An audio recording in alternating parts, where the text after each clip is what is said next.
Commission पर देखिए, हम कांग्रेस पार्टी ने हमेशा इन संस्थाओं की इज्जत की। कई बार हमारे खिलाफ भी हुआ, लेकिन हमने इलेक्शन कमीशन पर ऐसे नहीं इल्ज़ाम लगाए। लेकिन आज के दिन बहुत बड़े क्वेश्चन मार्क्स लगे, तो हम उम्मीद करते हैं कि इलेक्शन कमीशन हमारी जुडिशरी इन सब चीज़ों को देखे। लेकिन सबसे बड़ा जो आप समझ लीजिए जज समझे या जो भी समझे, वो है जनता। तो जनता के दरबार में हम ये बात लेकर गए हैं और लेकर जाएंगे, और आखिरी फैसला हमारे देश की जनता करेगी, क्योंकि उसके वोट के अधिकार का हनन हो रहा है। और ये हर एक का जो अधिकार है हमारे संविधान ने हमें दिया। सबसे बड़ा ग्रंथ तो एक नागरिक का उसके संविधान है। क्या यही कल विश्वास नहीं है, ये हमने पहले दिन अपनी स्थिति स्पष्ट की है। क्योंकि आपने देखा कि केंद्र सरकार के पास पहले से ही बहुत हथियार हैं, ईडी है, सीबीआई है, और सबका दुरुपयोग किया जाता है। सरकार ने एक बार नहीं बार करके दिखाया है, और तकरीबन अपने जो विरोधी पक्ष के लोग हैं उनके खिलाफ इसका इस्तेमाल ये करते रहे हैं अपनी एजेंसीज का। तो इनको एक और हथियार चाहिए था। क्या अभी पर्याप्त कानून नहीं है? तो क्यों इन्होंने ये बनाया? साफ दिख रहा है कि ये एक और ऐसा तानाशाही फैसला है, ऐसा कानून ये बनाना चाहते हैं। क्या अभी इनके पास पर्याप्त हथियार नहीं थे? या अगर कोई गलत करता है, पर्याप्त कानून है, उनके खिलाफ एक्शन हो, स्पेशल कोर्ट्स, इलेक्टेड रिप्रेजेंटेटिव्स, ये सब है, अभी है। तो क्यों ये लाना चाहते हैं? केवल और केवल अपने राजनीतिक प्रतिद्वंदियों को, विरोधियों को, उनको प्रताड़ित करने के लिए ये एक और, जैसा कहा, ड्रैकोनियन मेजर इस्तेमाल करना चाहते हैं। टैरिफ पर जो देश बहुत दोस्ती की बात चलती थी जिनके साथ, देश के साथ भी और वहाँ के नेताओं के साथ भी, वो ना दोस्ती रही, ना भारत को कहीं भारत के साथ इंसाफ हुआ। भारत एक बहुत बड़ी अर्थव्यवस्था है, यहाँ की इकोनॉमी है। हमारा देश आगे प्रगतिशील देश है, आज से नहीं, 80 के दशक से हमारा देश प्रगति करता चला जा रहा है, और इसकी नींव आज़ादी के बाद ही रखी गई। आज बेशक नेहरू जी को कोई कितना गालियाँ निकाले और कितना बुरा बोले, लेकिन इस देश की नींव जो आज के दिन बड़े बड़े हमारे देश के इंस्टीट्यूशन हैं, तो तब रखे गए। लेकिन रही बात टैरिफ के बारे में, देखो, बात अपने देश की स्थिति स्पष्ट होनी चाहिए, करनी चाहिए। हमारा एक आज़ाद देश है, और अमेरिका के साथ लगातार बातचीत करके जो हमारा हक है, सवरन हक है, वो हम अपना लागू करेंगे। हमने उन्होंने भी अपना कैंडिडेट घोषित किया है, और हमने भी सुदर्शन रेड्डी जी जस्टिस को अपना पूरे ऑपोजिशन घोषित किया है इंडिया ब्लॉक में। और हमें पूरा विश्वास है कि लोग अपने जो हमारे एमपीज़ हैं लोकसभा राज्यसभा के, वो अपने मन की आवाज़ को सुनेंगे और सही वोट देंगे, जस्टिस रेड्डी के हक में वोट देंगे। क्योंकि आज के दिन समय की पुकार भी है, समय की पुकार है। आपने पहले भी देखा कि राज्यसभा किस प्रकार से चलाई जा रही है, और आपने ये भी देखा कि किस तरह से वाइस प्रेसिडेंट को दरवाज़ा दिखाया गया। तो हमारे जो बेसिक इंस्टीट्यूशंस हैं उनको कॉम्प्रोमाइज़ किया जाता है। मैडम, हरियाणा में लॉ एंड ऑर्डर बात यही है, लॉ एंड ऑर्डर किसी भी कोने में चले जाओ आप, किसी भी कोने में हरियाणा के रोज़ नए नए कांड होते हैं। आपके असम में भी तो मनीषा सीबीआई को गया, लेकिन कितनी मनीषा हैं महिलाओं के लिए? बेटी बचाओ बेटी पढ़ाओ, वो एकदम खत्म होता चला गया। इसके अलावा चाहे व्यापारी है, चाहे आम नागरिक है, चलते चलते कैसी वारदात होती है, फिरौतियाँ मांगी जाती हैं। ऐसे लगता है कि यहाँ पर सरकार की कोई पकड़ नहीं है, और जो क्रिमिनल हैं वो सरेआम भी घूमते हैं, और साथ साथ बात ये होनी चाहिए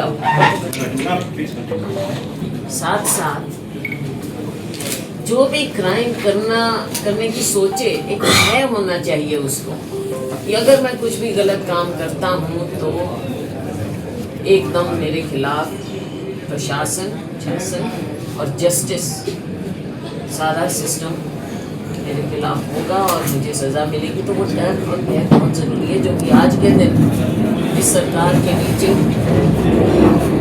सैनी साहब की सरकार के नीचे भाजपा सरकार के नीचे खत्म हो गया है। और ये हम नहीं है, इनके खुद के आंकड़े बता रहे हैं कि किस प्रकार से क्राइम अपने प्रदेश में बढ़ता चला जा रहा है, से नशा फैल रहा है।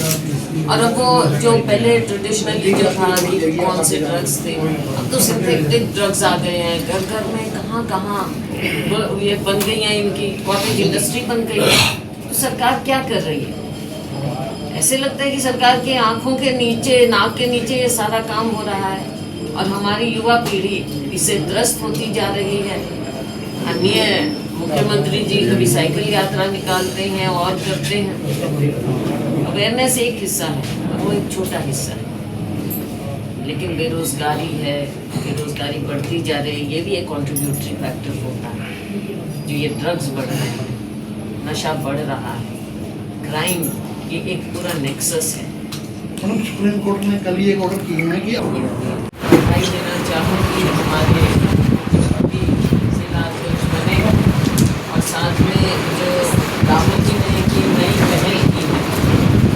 हमारे यहाँ काफ़ी लंबे अरसे से संगठन नहीं था,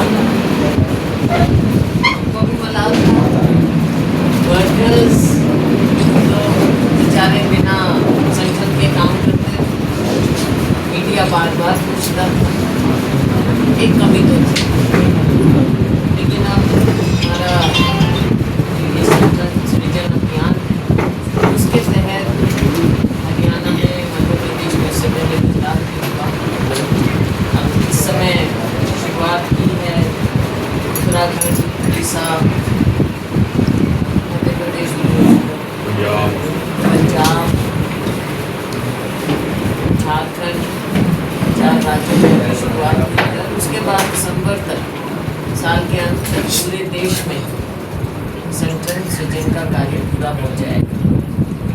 ये राहुल जी की और खड़गे जी की पहल से एक नई शुरुआत है। जिलाध्यक्ष बने हैं, ब्लॉक प्रेसिडेंट और बूथ कमेटियाँ भी हमारी बन जाएंगी। मक्के और भी करते हैं।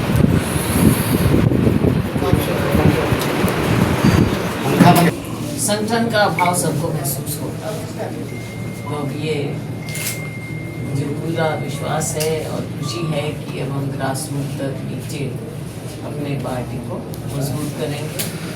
इसमें दोनों बातें हैं, एक तो चुनाव में इसका एक बहुत अहम रोल होता है संगठन का, दूसरी ओर भाजपा की गलत नीतियाँ जो चल रही हैं, चाहे केंद्र की सरकार है, राज्य की सरकार है, उनके खिलाफ आवाज़ उठाना और संदेश जन जन तक पहुंचाना, ज़मीन तक पहुंचाना, ये कार्य भी हमारा संगठन बहुत मजबूती से करेगा।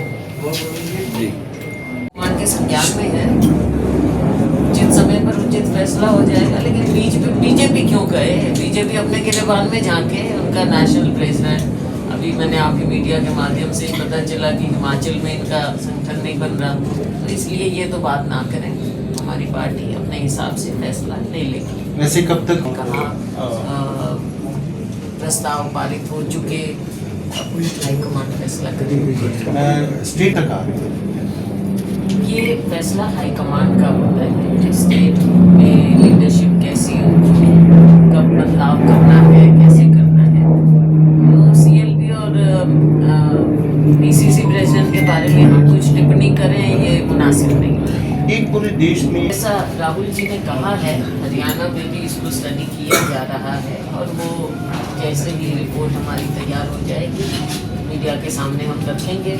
पब्लिक डोमेन में ये रखना जरूरी है। राहुल जी ने जैसे कर्नाटक से ही शुरुआत करके आपके सामने रखा, मीडिया के सामने रखा, और जो डॉक्यूमेंट्स इलेक्शन कमीशन ने दिए थे उनके आधार पर समय लगा, लेकिन उन्होंने किया, हमारी टीम ने किया।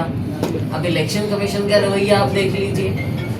इलेक्शन कमीशन बजाय इसके कि जो सवाल उठे हैं उनका जवाब दे और अपनी स्थिति स्पष्ट करे, उल्टा राहुल जी से सवाल और राहुल जी से एफिडेविट मांगे। तो ये अब सबको, हम बिहार भी गए, हम लोग गए वहाँ पे भी हमने देखा लोगों के मन में एक शंका पैदा हो गई कि इलेक्शन कमीशन का जो एक रोल होना चाहिए फ्री एंड फेयर, आज वो पीछे हटता नजर आता है। जिम्मेवारी है कि अगर थोड़ा सा भी क्वेश्चन मार्क है तो इलेक्शन कमीशन उसको स्पष्ट करे, बिकॉज इंडिपेंडेंट बॉडी है, कॉन्स्टिट्यूशनल बॉडी है, उनकी जिम्मेवारी बनती है।